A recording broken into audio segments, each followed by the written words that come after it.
किसी और को यहाँ अपनी बात रखने के लिए बुलाएंगे। सभी लोग बैठ जाइए अपने स्थान पर। मंच पर अनुशासनहीनता हो रही है, बेवजह आपको भी मंच टूट जाएगा, कई बार टूट चुका है, इसलिए ज्यादा मत करें। हेलो, हाँ जी, आज सभी लोगों ने तथागत भगवान बुद्ध के धर्म की दीक्षा ली है और आज इस दीक्षा के मौके पर ज्यादा नहीं 4-5 बातें आपके बीच में रखूंगा। भाषण अग्रेसिव वाले, तेज तर्राक, गुस्से में अभद्रता बहुत आकर्षणीय है, आप सुनते रहते हैं, क्योंकि इस समय हमारे यहाँ बोलने वाले काफी हो गए, अपनी बात रखते रहते हैं। लेकिन आज सबसे महत्वपूर्ण बात मैं करूंगा, ध्यान से सुनिए।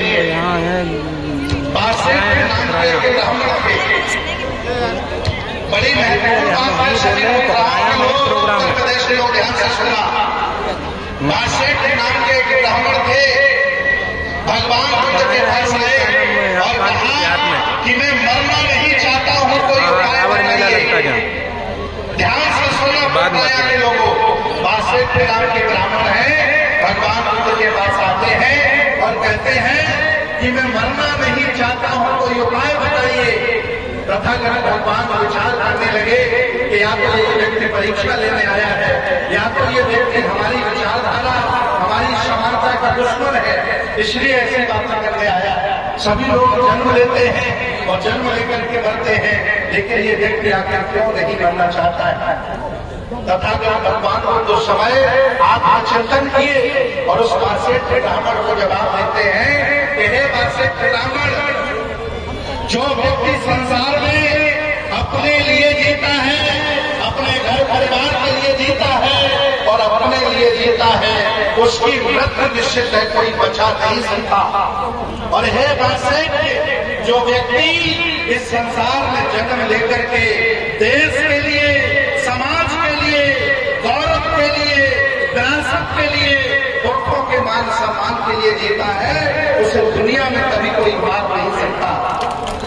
भगवान बुद्ध ने कहा था आज से 2500 वर्ष पहले कि मरते वो हैं जो अपने लिए जीते हैं, जो देश के लिए, समाज के लिए, विरासत के लिए, पुरखों के लिए, महापुरुषों के लिए जीता है, उसकी कभी मृत्यु नहीं होती।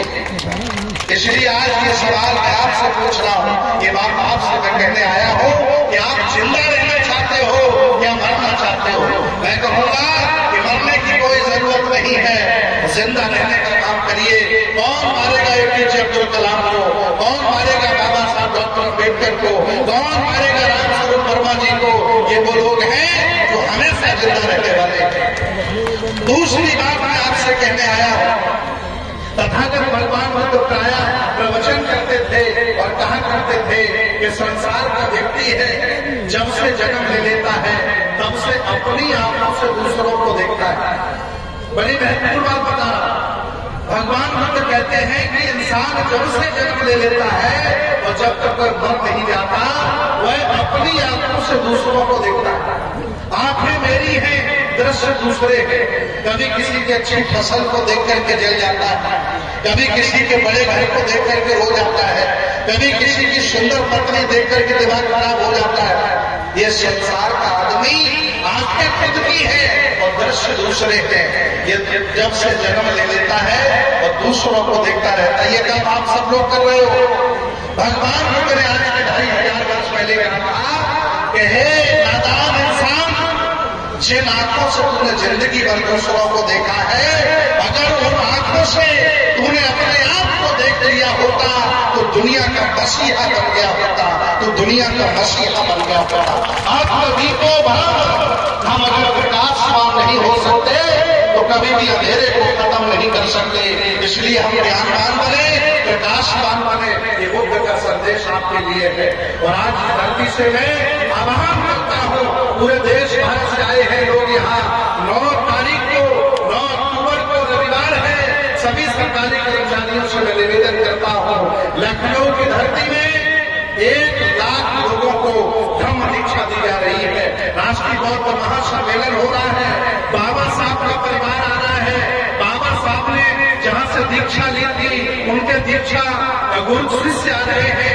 पूरे देश की दुनिया के लगभग 11 देशों के लोग आ रहे हैं, पूरे भारत के लोग आ रहे हैं। बहुत बड़ा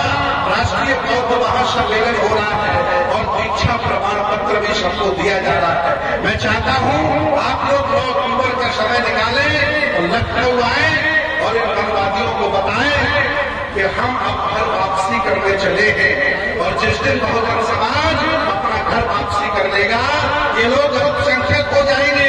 जो लोग बहुसंख्यक बने हैं वो लोग अल्पसंख्यक हो जाएंगे और राजा और हुक्मरान देश में आपका हो जाएगा।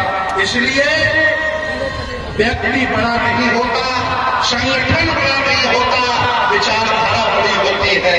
ये बात बहुजन समाज के लोग समझ लो, विचारधारा बड़ी होती है, व्यक्ति और संगठन बड़ा नहीं होता। इसलिए सब लोग जब हमारा झंडा डंडा नारा महापुरुष एक है तो हमें किसी भी तरह का कोई झगड़ा नहीं है। और अब हम लोग भगवान बुद्ध को आदर्श मानकर, बाबा साहब को अपना आदर्श मानकर आगे चलेंगे और इस देश में पुनः अपनी सत्ता, धर्म सत्ता, राज सत्ता,